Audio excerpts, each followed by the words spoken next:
우리는 신앙생활을 잘하고 있을까요? 성경이 기준입니다.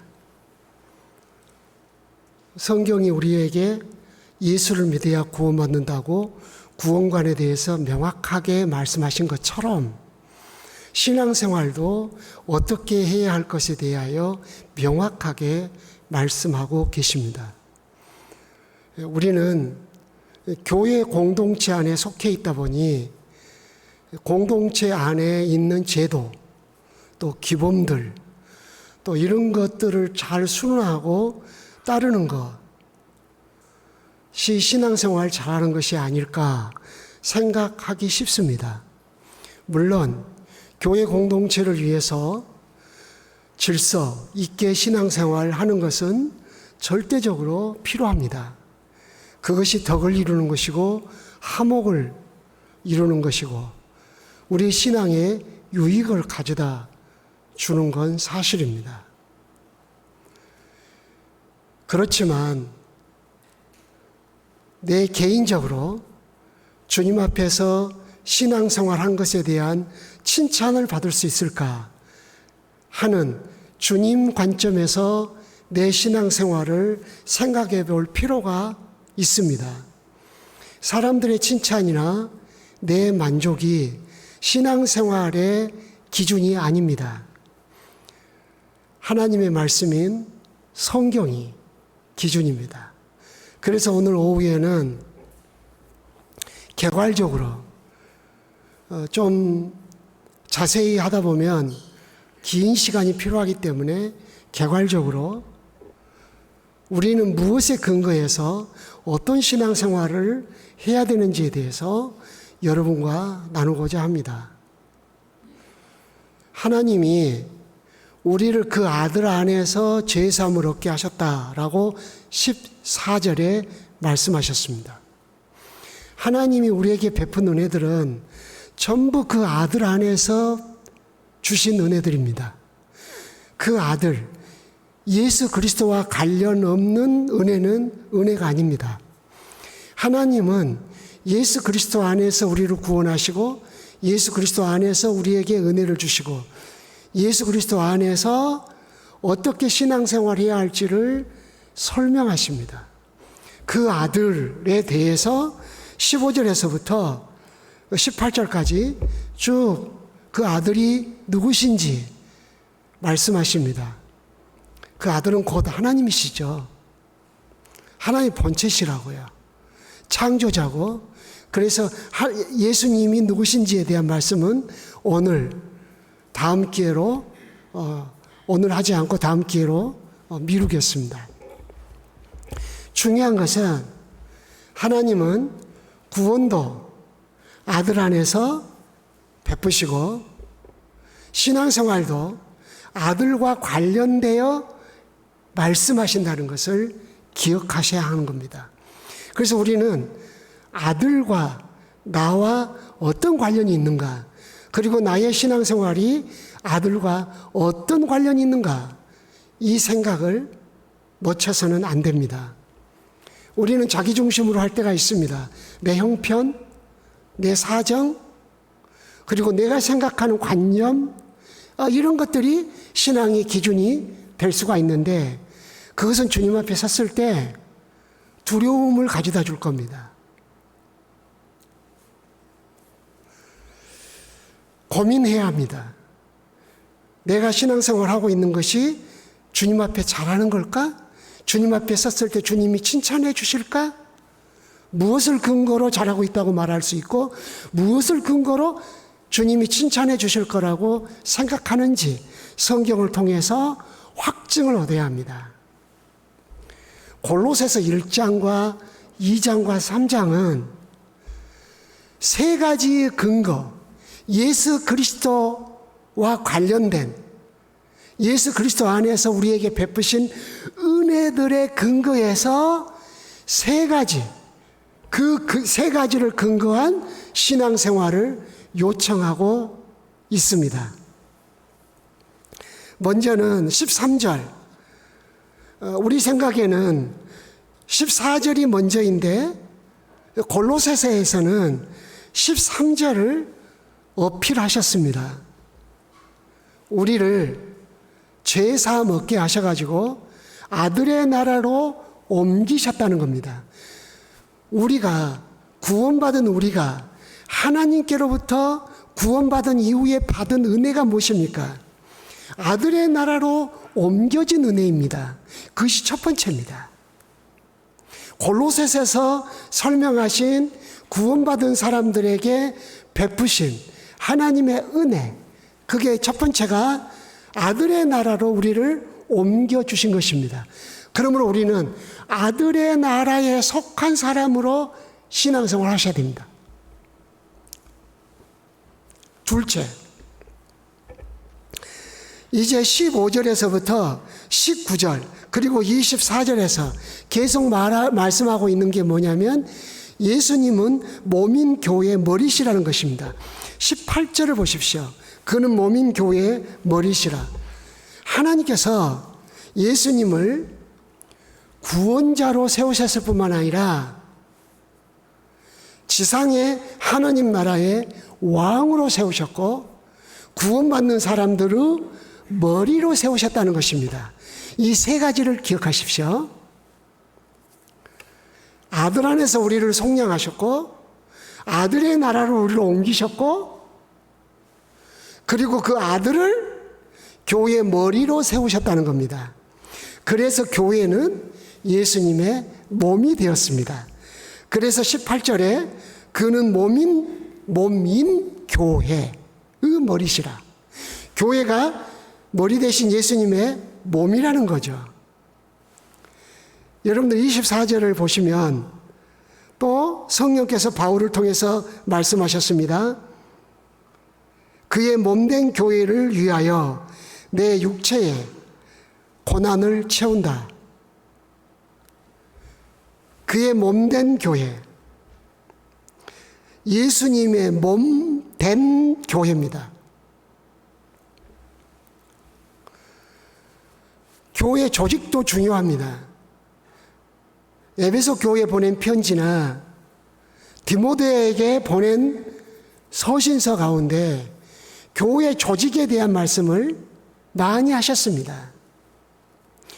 주님은 바울을 통해서 디모데를 에베소에 파송할 때 직분자들을 세우기 위함이었다고 설명하기도 하셨습니다.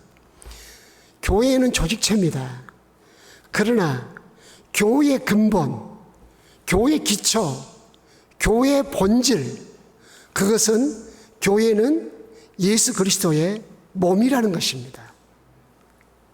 그래서 항상 아들과 관련된 교회 생활, 그러면 그의 지체로서 신앙생활하는 것, 지체의식을 갖는 것입니다. 구원받은 사람에게 첫 번째 베푼 은혜가 그의 나라로 옮겨주신 겁니다. 그러므로 그리스도인들은 그의 나라 백성이라는 의식을 가지고 살아야 됩니다. 그 명령을 삶의 원리로 삼아야 합니다. 늘 명령을 기억해야 합니다. 두 번째로 하나님은 예수님을 교회의 머리로 삼으셨습니다. 그리고 우리는 그의 지체가 되었습니다.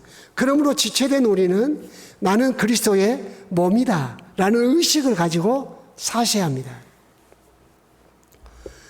사도 바울을 통해서 고린도 교회를 지책하실 때 교회론과 관련된 말씀을 핵심적으로 하셨어요. 특별히 고린도전서 3장 16절에 보시면 너희는 그의 성전인 줄 알지 못하느냐. 교회 공동체가 하나님의 성전이라는 거예요. 하나님이 너희 중에 거하시려고, 하나님이 너희 중에 거하시는 것을 알지 못하느냐. 성전을 더럽히는 자는 하나님의 진노를 받을 것이다. 우리 공동체가 생각하면 조직을 생각할 수 있습니다. 그런데 성령께서는 바울을 통해서 고린도 교회 신앙생활의 출발, 근본 늘 말씀하시고 그들이 어디에서 벗어났는지를 설명하신 겁니다. 자기 공동체, 고린도 교회의 너희 성도들 공동체를 말하는 거죠. 공동체가 자기들이 하나님의 성전이라는 걸 의식하지 않고 교회 생활을 한 것이었습니다. 하나님이 너희 중에 거하신다. 하나님이 너희 중에 거하시는 것이 공동체의 생명입니다. 자, 두 가지를 말씀하셨어요. 하나는 성전, 하나는 하나님이 너희 중에 거하신다. 그러므로 우리는 신앙생활 할 때, 교회생활 할 때 항상 우리는 예수 그리스도의 몸이다, 성전이다. 제가 설명이 길어질까 봐 다시 돌아가서 설명을 하는 걸 좀 자제하고 있는데요. 예수님께서 당신이 십자가에 못 박혀 죽으실 것을 말씀하시면서 내가 죽었다가 다시 살아나리라. 이 말씀을 너희가 성전을 허물라. 내가 사흘에 성전을 세우겠다. 그러니까 아니 이 성전을 몇 년 동안 지었는데 무슨 정신 나간 소리를 하느냐. 그때 예수님께서 설명하십니다. 자기의 몸을 가리켜서 하신 말씀이다. 이 지상에 예수님이 인카네이션, 성육신 하실 것을 예표해서 구약의 성막, 성전을 주셨다는 것을 설명하신 거예요. 예수님이 몸으로 이 땅에 오심으로 구약의 성전과 성막이 완성된 거예요. 이루어졌어요. 그 성취가. 예언의 성취가 이루어졌어요. 그리고 난 다음에는 교회가 성전이 된 것입니다. 우리가 성전이 된 것입니다. 주의상 어떤 사람들 가운데는 이스라엘의 제3성전이 세워져야 한다고 가르치는 사람들이 있는데 절대 속으시면 안 됩니다. 예수께서 다 성취하셨고요. 우리는 교회고요. 예수 그리스도께서 다시 오시기를 기다리고 있습니다. 그러므로 우리가 몸으로서 신앙생활을, 그리스도의 몸으로서 신앙생활을 해야 한다는 것입니다. 제가 개괄적으로 설명한다고 처음에 말씀을 드렸죠. 1장에서 바울이 성령을 통해서 말씀을 하실 때는 내가, 나는 이라는 1인칭을 많이 썼었어요. 그러나 2장 6절에서부터는 너희가 복수형을 쓰세요. 이것은 무슨 의미냐면 성도들에게 어떠한 신앙생활을 해야 할지를 교훈하겠다. 이렇게 신앙생활을 해라. 그런 의미로 말씀을 하신 거예요. 너희가 이렇게 신앙생활을 해야지 어떻게 하느냐 이렇게 말씀하신 거예요. 그래서 2장과 3장 같은 데 보면은 계속 1인칭의 단어가 복수형 2인칭으로 바뀝니다. 골로새서를 읽을 때 인칭 명사를 잘 볼 필요가 있습니다. 1장에 보면 하나님이라는 단어가 나오는데 하나님을 그라는 단어를 쓰셔요. 그러다가 1장 14절 이후부터 1장 14절에서는 그는 하나님이죠. 그 후부터는 그라는 단어는 예수 그리스도를 지칭하는 인칭명사를 사용하십니다. 그리고 바울이 나라는 인칭명사를 쓰다가 너희라는 공동체, 골로새 성도들의 그 신앙생활을 권면하겠다는 그 뉘앙스를 담고 설명을 하시는 거예요. 그러면 한 가지는 좀 이따 하고 두 가지를 지금 했어요. 하나는 죄사함 받은 사람에게 베푸신 하나님의 은혜. 잘못된 신앙을 가르칠 사람들은 죄사함이 전부인 것처럼 말하는데 그것은 성경을 부분으로만 해석한 겁니다.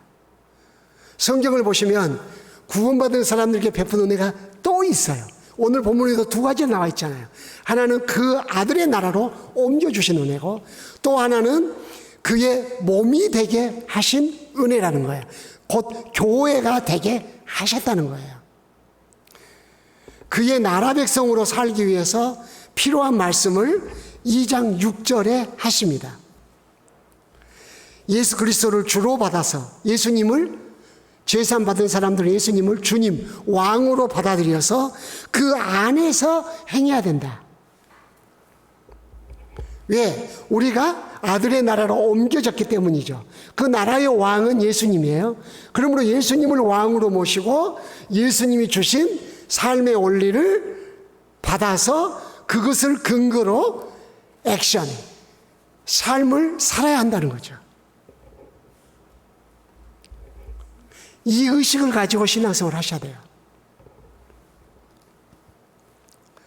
그리고 우리는 교회의 머리가 되신 예수님의 지체가 됐어요. 몸이 된 거예요. 몸은 지체를 의미해요. 예수님 몸이고 우리는 그 몸에 붙은 지체들이란 말이에요. 그래서 교회는 예수 그리스도의 몸을 지향해야 돼요. 지향해. 그쪽을 방향을 잡고 나가야 돼요. 2장 19절 보십시오. 머리를 붙들지 아니하는지라. 머리를 붙들어야 한다는 강조법이죠. 몸은 머리를 붙들어야 돼요. 그래서 늘 예수님을 붙잡아야 돼요. 예수님을 붙잡아야 돼요. 예수님을 주로 받아들여서 그 안에서 행하고, 머리 대신 예수님을 붙잡고 예수님으로부터 공급받은 것이 있어야 돼요. 은혜를 공급받고 예수님 중심으로 연합하고 예수님 안에서 자라가야 돼요. 이것이 제사함 받은 후에 그리스도인들이 받은 은혜와 신앙생활을 해야 할 방향이에요. 개괄적으로 설명하고 있어요. 더 디테일한 부분들이 나와 있지만 그것을 말하면 여러분들은 복잡해가지고 포기할 수도 있어요. 그래서 제가 큰 그림만 설명하는 거예요. 세 번째, 예수 믿는 사람들에게 하나님이 베푼 은혜 세 번째. 그것은 2장 12절에 있어요. 너희가 세례로 그리스도와 함께 장사되고 또 죽은 자들 가운데서 그를 일으키신 하나님의 역사를 믿음으로 말미암아 그 안에서 함께 일으키심을 받았느니라. 이 말씀은 뭐냐면 예수님 혼자 십자가에 죽었어요. 혼자 죽고 혼자 제사하고 혼자 부활하셨어요. 우리는 그분을 믿어요. 근데 예수 믿는 그 사람에게 하나님이 은혜를 베푸셨어요. 성령을 주셔서 우리를 성령 세례를 통하여 예수와 연합하게 한 거예요. 분명히 나는 십자가에 달리신 예수를 믿고 부활하신 예수를 믿는데 성령께서 나에게 성령 세례를 주셔서 예수님과 연합하게 해갖고 예수와 함께 죽고 예수와 함께 산 사람이 되게 하신 거예요. 이걸 구체적으로 로마서 6장에 설명을 자세히 했어요. 로마서 6장은 굉장히 중요한 장입니다. 로마서에서 구원론을 설명할 때 3장, 4장, 5장, 6장을 한꺼번에 보셔야 돼요. 그래야 구원을 포괄적으로 전체적으로 이해할 수가 있어요. 예수 그리스도의 구원은 영광스러운 겁니다. 형용할 수 없이 위대한 거예요. 그것을 우리가 어떤 것은 취하고 어떤 것은 버리면 예수 그리스도와 하나님께 크게 범죄한 거예요. 그러므로 성경이 말하는 구원론을 전체를 받아들이는 건 매우 중요해요. 오늘 본문에서도 세례를 통해서 그렇게 하셨다라고 설명해요. 12절 다시 너희가 무엇으로? 세례로. 성령 세례를 말해요. 성령 세례 받은 사람들에게 교회에서 물 세례를 주는 거죠. 성령 세례를 통해서 그리스도와 우리가 연합됐어요. 예수와 함께 죽고 예수와 함께 살아난 거예요. 그러므로 우리가 어떻게 신앙생활을 해야 돼요? 죄에 대해서 죽고 의에 대해서 산 자로 신앙생활을 해야 돼요. 로마서에서 죄에 대해서 죽고 하나님에 대해서 산 자로 설명을 해요. 그래서 13절에서도 죽었던 너희를 하나님이 그와 함께 살리시고 12절 13절에서 두 번이나 설명하셨어요. 이것은 예수의 죽고 사는 것을 말하는 것이 아니라 이 십자가에 죽고 다시 살으신 예수와 연합돼서 우리에게 일어난 은혜를 설명하고 있는 거예요. 그리고 나서 3장으로 점프를 합니다. 3장이 무엇으로 시작해요? 그러므로라는 말씀으로 시작해요. 그러므로라는 이 단어는 우의접속사라 그래요. 우의접속사. 골로새에는 우의접속사가 5번 나와요. 이 5번을 통해서 앞의 말씀과 뒤의 말씀이 관련성이 있다는 것을 설명하고 있는 거예요. 그래서 뒤에 있는 말씀을 이해하려면 앞에 있는 말씀을 살펴봐야 된다는 것을 가르쳐주고 있는 거죠.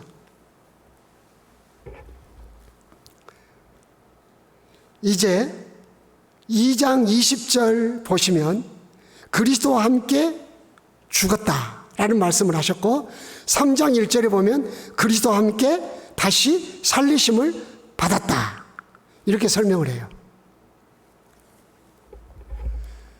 지금 성령께서 바울을 통해서 골로새 성도들 오늘날 우리에게 어떻게 무엇에 근거해서 신앙생활을 해야 할지 설명해 주고 있어요.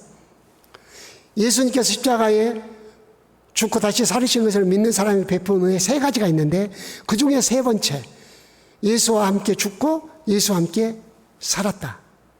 그 은혜를 우리가 받았다.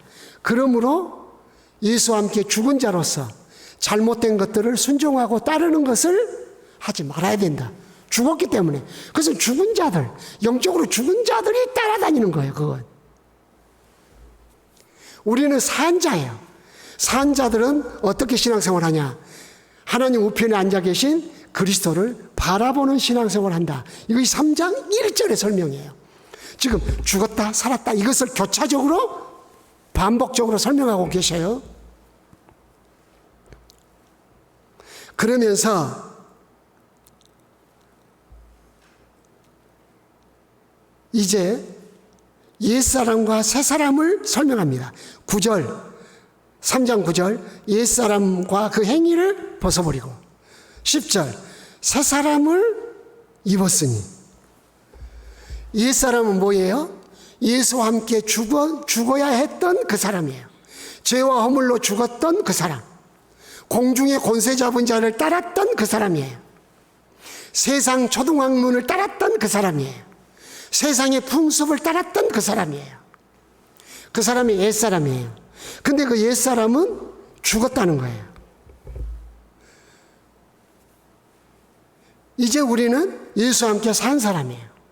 이 사람은 하나님 우편에 앉으신 예수님을 바라보며 사는 사람이에요. 이 사람을 새 사람이라고 표현했어요. 옛사람은 벗어버리고 라고 하셨어요. 아직도 우리는 예수 믿고 구원받았지만 옛사람의 습관적 삶이 남아있어요. 그것을 옷으로 표현해서 옷을 갈아입은 것처럼 옷을 벗어버리고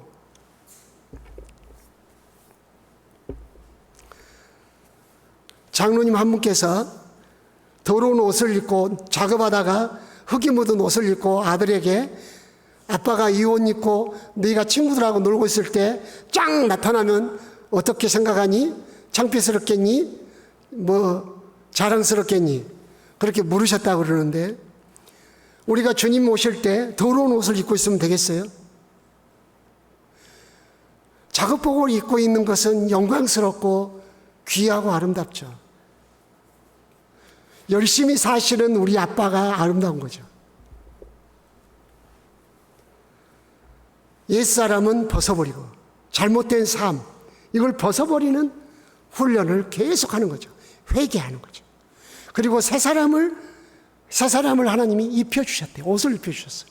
거기에 걸맞게 신앙생활을 해야 한다는 거예요. 이런 신앙생활은 차별이 없다. 11절 보세요.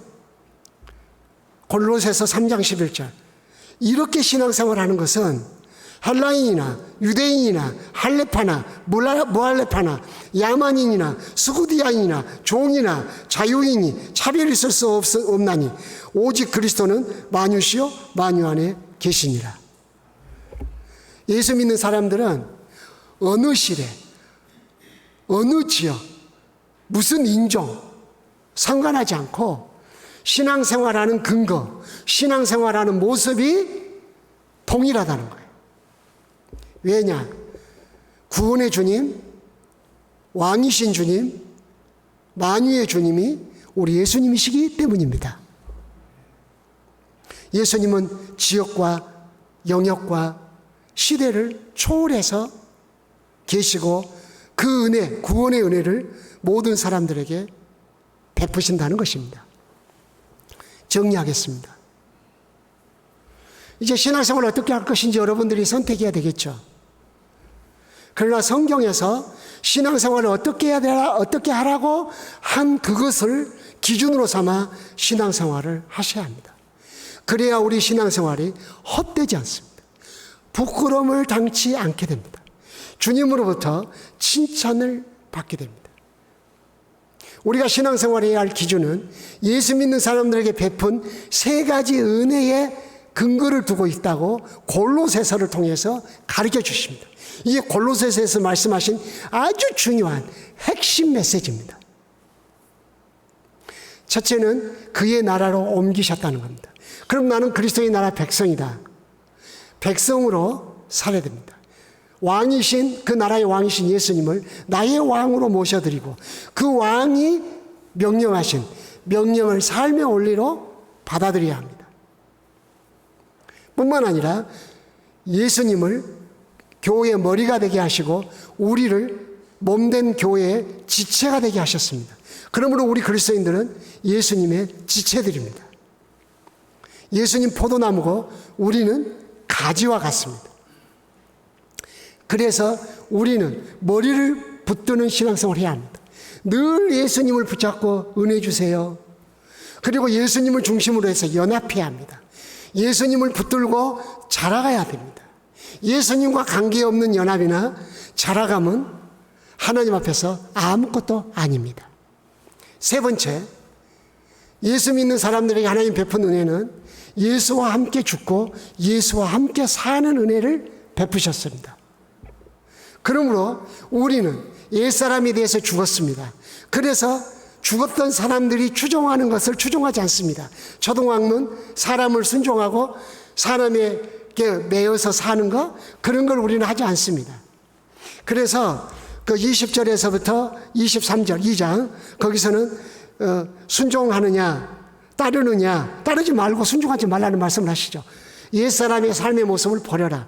그리고 이제 새 사람이다. 새 사람으로서 하나님 우편 앉으신 예수님을 앙망하며 살아야 된다. 예수와 함께 죽은 사람은 옛사람이고 예수와 함께 산 사람은 새 사람이다. 예수와 함께 죽은 사람들이 행하는 그것들을 버리기 위해서 지체를 죽이라 3장 5절에 설명합니다. 그리고 옛사람의 옷을 벗어버리라 8절에 설명하면서 벗어버려야 할 것들을 쭉 말씀하십니다. 그리고 새 사람을 입으라고 말씀하십니다. 거룩하고 자비롭고 자비, 겸손, 온유, 오래 참음 쭉 나옵니다. 이런 것으로 옷 입고 12절에 신앙생활 가치 있고 바르게 하셔서 신앙생활 자체가 여러분에게 복이 되고 주님의 기쁨이 되고 주님 오실 때에 칭찬 듣는 은혜가 있기를 원합니다. 기도하겠습니다.